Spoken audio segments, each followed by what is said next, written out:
മലപ്പുറം ജില്ലാ രൂപീകരണത്തിനെതിരെ സമരം നടത്തിയവരാണ് കോൺഗ്രസ് എന്ന LDF സ്ഥാനാർത്ഥി എം സ്വരാജ് മീഡിയ വണ്ണിനോട്. അതിന്റെ കുറ്റബോധം കോൺഗ്രസിനുണ്ടാകും. ക്ഷേമ പെൻഷനെതിരായ KC വേണുഗോപാലിന്റെ പ്രസ്താവന അപലപനീയമാണെന്നും KC വേണുഗോപാൽ പ്രസ്താവന പിൻവലിക്കണമെന്നും എം സ്വരാജ് പറഞ്ഞു. മലപ്പുറത്തിന്റെ കാര്യത്തിലും കോൺഗ്രസിന് ഇങ്ങനെയുണ്ട്. കാരണം മലപ്പുറം ജില്ലയ്ക്കെതിരെ സമരം ചെയ്ത രണ്ട് കൂട്ടരേ കേരളത്തിലുള്ളൂ. കോൺഗ്രസ് അന്ന് സമരം ചെയ്തു, ജനസംഘവും സമരം ചെയ്തു. CPIM-ന്റെ രാഷ്ട്രീയ തീരുമാനത്തിന്റെ ഭാഗമായിട്ടാണ് ജില്ല വരുന്നത് എന്ന് പറഞ്ഞ് സമരം ചെയ്ത ആളുകളാണ് അവർ. ക്ഷേമ പെൻഷൻ വാങ്ങുന്നവർ കൈക്കൂലി വാങ്ങുന്നതുമായി താരതമ്യപ്പെടുത്തിക്കൊണ്ടൊരു പ്രസ്താവന വന്നു മുതിർന്ന ഒരു നേതാവിന്റെ ഭാഗത്തു നിന്നാണ്. അങ്ങനെ ഒരു പ്രസ്താവന നിർഭാഗ്യകരമാണ്. അത് പറയാൻ പാടില്ലാത്തതായിരുന്നു. ലക്ഷക്കണക്കിന് വരുന്ന മനുഷ്യരെ കൈക്കൂലിക്കാരായിട്ടൊക്കെ ചിത്രീകരിക്കുന്നതിലേക്ക് നയിക്കുന്ന ചില പ്രസ്താവനകൾ നടത്തുന്നത് നിരുത്തരവാദപരമാണ്. അത് തീർത്തും അപലപനീയമായിട്ടൊരു കാര്യമാണ്, അംഗീകരിക്കാനാവുന്നതല്ല. അത് തിരുത്തണം എന്ന് ഞാൻ വിനയത്തോടെ അഭ്യർത്ഥിക്കുന്നു. നിലമ്പൂരിൽ നിന്ന് സെയ്ഫ് സൈനുദ്ദീൻ, സാജിദ് അജ്മൽ എന്നിവർ ചേരും. സെയ്ഫിലേക്ക്. സെയ്ഫ്, ഇന്നത്തെ പ്രചാരണത്തിനായി സ്വരാജ് ഇറങ്ങിയോ? മുതിർന്ന LDF നേതാക്കൾ ആരൊക്കെയുണ്ട് അവിടെ? പ്രധാനപ്പെട്ട വിവാദങ്ങളിൽ, അതായത് KC വേണുഗോപാലിന്റെ കൈക്കൂലി പരാമർശം ഉൾപ്പെടെയുള്ള വിവാദങ്ങളിൽ എന്തായിരുന്നു സ്ഥാനാർത്ഥിയുടെ മറുപടി?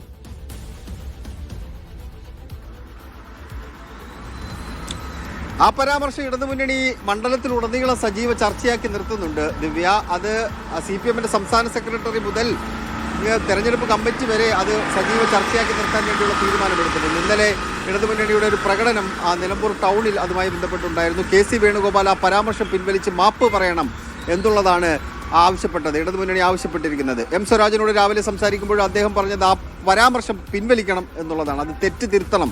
അദ്ദേഹം ആ പരാമർശം എനിക്ക് തെറ്റുപറ്റിപ്പോയതാണ് എന്നെങ്കിലും അദ്ദേഹം അത് പറയണം, സമ്മതിക്കണം എന്ന ആവശ്യമാണ് മുന്നോട്ട് വെച്ചിരിക്കുന്നത്. അത് വലിയ ചർച്ചയാക്കി മാറ്റുന്നുണ്ട്. കാരണം ക്ഷേമ പ്രവർത്തനങ്ങളാണ് ഇടതുമുന്നണിയുടെ ഏറ്റവും പ്രധാനപ്പെട്ട തെരഞ്ഞെടുപ്പ് അജണ്ടകളിലേക്ക് വരുന്നത്. അതിലൊന്നാണ് ഈ ക്ഷേമ പെൻഷൻ എന്ന് പറയുന്നത്. സ്വാഭാവികമായിട്ടും അതിനെതിരെ ഒരു പരാമർശം ഉണ്ടാകുമ്പോൾ അതിനെ രാഷ്ട്രീയമായി ഉപയോഗപ്പെടുത്തുക, പ്രത്യേകിച്ച് തെരഞ്ഞെടുപ്പ് കാലത്ത് എന്തും രാഷ്ട്രീയമാണല്ലോ. അതുകൊണ്ട് ഈ വിഷയം അത് സജീവ ചർച്ചയാക്കി നിർത്താൻ വേണ്ടിയുള്ള രാഷ്ട്രീയ തീരുമാനം എടുത്തിട്ടുണ്ട്. അത് ഒരു വിഷയം വന്ന് അടുത്ത വിഷയം വരുമ്പോൾ അത് വിട്ടുകളയുകയല്ല ഇടതുമുന്നണി ചെയ്യാൻ പോകുന്നത്. ഈ വിഷയം 17-ാം തീയതി വൈകുന്നേരം 6 മണി വരെ പരസ്യപ്രചരണം അവസാനിക്കുന്നവരെ ഈ വിഷയം ഉയർത്തും. പിന്നീട് സൈലന്റ് ദിനത്തിലും നിശബ്ദ പ്രചരണ ദിനത്തിലും അത് വീടാന്തരം കയറി ഈ വിഷയം തന്നെ ഉന്നയിക്കാനുള്ള സാധ്യതയാണ് നിലനിൽക്കുന്നത്. എന്തായാലും 2 കുടിശ്ശിക 2 ഉണ്ട് ക്ഷേമ പെൻഷന്റെ. അത് ഇതിനിടയിൽ പ്രഖ്യാപിക്കുമോ എന്നുള്ളതാണ് ഒരു പ്രധാനപ്പെട്ട ചോദ്യം. അങ്ങനെയാണെങ്കിൽ ഒരു രാഷ്ട്രീയ മറുപടി കൂടിയായിരിക്കും ഇടതുമുന്നണിയുടെ ഭാഗത്ത് നിന്ന് ഉണ്ടാകാൻ പോകുന്നത്. അതാണ് ഒരു പ്രധാനപ്പെട്ട പ്രചരണ വിഷയമായി നമുക്ക് മണ്ഡലത്തിൽ കഴിഞ്ഞ ദിവസം 2 ദിവസമായി നമുക്ക് കാണാൻ കഴിയുന്ന ഒരു കാര്യം. സ്വരാജിന്റെ ഇന്നത്തെ പ്രചരണം അത് ഓരോ പഞ്ചായത്ത് കേന്ദ്രീകരിച്ചാണ് പ്രചരണം നടന്നുകൊണ്ടിരിക്കുന്നത്. ഇന്നലെ സ്വരാജിന്റെ ജന്മദേശമായ പോത്തുകൽ പഞ്ചായത്തിലായിരുന്നു പ്രചരണം. ഇന്ന് വഴിക്കടവ് പഞ്ചായത്തിലാണ് സ്വരാജ് പ്രചരണത്തിന് ഇറങ്ങുന്നത്. രാവിലെ അദ്ദേഹം വീട്ടിൽ നിന്ന് കുറച്ച് മുമ്പാണ് ഇറങ്ങിയത്. അല്പസമയത്തിനകം തന്നെ അദ്ദേഹത്തിന്റെ പ്രചരണ പരിപാടികൾ ആരംഭിക്കും. അതിനൊപ്പം തന്നെ സംസ്ഥാനത്തെ നേതാക്കൾ, സംസ്ഥാന കമ്മിറ്റി അംഗങ്ങൾ, സംസ്ഥാന സെക്രട്ടേറിയറ്റ് അംഗങ്ങൾ വരെയുള്ള നേതാക്കളാണ് ഇപ്പോൾ നിലവിൽ ഇവിടെയുള്ളത്. കേന്ദ്ര കമ്മിറ്റി അംഗങ്ങൾ, അതുപോലെ തന്നെ നിലമ്പൂരിന്റെ ചുമതലയുള്ള നേതാക്കളെല്ലാം കേന്ദ്ര കമ്മിറ്റി യോഗത്തിന് വേണ്ടി ഡൽഹിയിൽ പോയിരിക്കുകയാണ്. ഇന്ന് രാത്രിയോടുകൂടി അവർ തിരികെ എത്തുമെന്നാണ് അറിയാൻ കഴിയുന്നത്. നാളെ CPM-ന്റെ സംസ്ഥാന സെക്രട്ടറി MV ഗോവിന്ദൻ മണ്ഡലത്തിലേക്ക് എത്തിച്ചേരുന്നുണ്ട്. മുഖ്യമന്ത്രി പിണറായി വിജയൻ 13, 14, 15 തീയതികളിലുണ്ട്. ഇടതുമുന്നണിയുടെ മറ്റ് നേതാക്കളും വരും ദിവസങ്ങളിൽ സജീവമായി മണ്ഡലത്തിലെത്തും. ഇനി കുറച്ച് ദിവസം മാത്രമാണ് ബാക്കിയുള്ളത്. കഷ്ടിച്ചൊരു 10, 12, 13 ദിവസം മാത്രമേ ഉള്ളൂ. അത് എല്ലാ വീടാന്തരം കയറി വോട്ട് പിടിക്കുക എന്നുള്ളതാണ് വലിയ ഒരു ബുദ്ധിമുട്ട്. കാരണം ഇത്രയും സമയത്തിനുള്ളിൽ എല്ലാവരിലേക്കും എത്തിച്ചേരുമോ എന്ന ആശങ്ക നിലനിൽക്കുന്നു. എന്നിരുന്നാലും പരമാവധി ആൾക്കാർ മലപ്പുറം പരാമർശം അത് പ്രധാനമായി തന്നെ UDF പ്രചാരണ ആയുധമാക്കുന്നുണ്ട്. അൻവറിന്റെ ആരോപണങ്ങളുണ്ട്. ഇതിനൊക്കെ മറുപടി പറഞ്ഞുകൊണ്ട് തന്നെയാണോ LDF സ്ഥാനാർത്ഥി സ്വരാജിന്റെ പര്യടനം?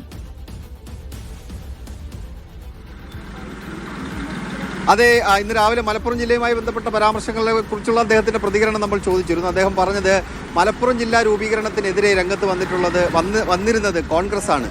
അന്ന് കോൺഗ്രസ് മലപ്പുറം വിരുദ്ധ ജാഥ പോലും നടത്തി. അവരാണ് ഇപ്പോൾ അതിന് മലപ്പുറം ജില്ലയെക്കുറിച്ച് പറയുന്നത്. അവർക്ക് കുറ്റബോധം ഉണ്ടായിരിക്കാം എന്ന് പറഞ്ഞുകൊണ്ട് ആ പരാമർശത്തെ അങ്ങനെയാണ്, മുഖ്യമന്ത്രിയുടെ പരാമർശത്തെ അങ്ങനെയാണ് ഇടതുമുന്നണി കാണുന്നത്. പക്ഷേ UDF അത് സജീവ ചർച്ചയാക്കി നിർത്താൻ വേണ്ടിയുള്ള തീരുമാനം എടുത്തിട്ടുണ്ട്. വരും ദിവസങ്ങളിൽ സ്വാഭാവികമായിട്ടും മുതിർന്ന നേതാക്കൾ അതിന് മറുപടി പറഞ്ഞ് തന്നെ പോകേണ്ടി വരും. കാരണം ഒരു തെരഞ്ഞെടുപ്പ് രംഗത്തേക്ക് ഒരു വിഷയം എടുത്തിട്ട് കഴിഞ്ഞാൽ അതിന് മറുപടി പറയാതെ പോകാൻ കഴിയില്ല. അതുകൊണ്ട് മറുപടി പറഞ്ഞു പോവുക എന്നുള്ളത് തന്നെയാണ് തീരുമാനിച്ചിരിക്കുന്നത്. അൻവറുമായി ബന്ധപ്പെട്ട വിഷയത്തിൽ ഇടതുമുന്നണി അങ്ങനെ കാര്യമായ പ്രതികരണങ്ങളൊന്നും നടത്തുന്നില്ല. അൻവറും UDF-ഉം തമ്മിലുള്ള തർക്കത്തിൽ പിടിച്ചുകൊണ്ട് അതിനെ മുന്നോട്ട് കൊണ്ടുപോവുക എന്നതിനപ്പുറത്തേക്ക് അൻവറിനെ ഒരു ഫാക്ടറായി കണ്ടുകൊണ്ട് എല്ലാ വിഷയത്തിനും അൻവറിന് മറുപടി പറഞ്ഞു പോകേണ്ടതില്ല എന്ന തീരുമാനമാണ് ദിവ്യ ഇടതുമുന്നണി എടുത്തിരിക്കുന്നത്.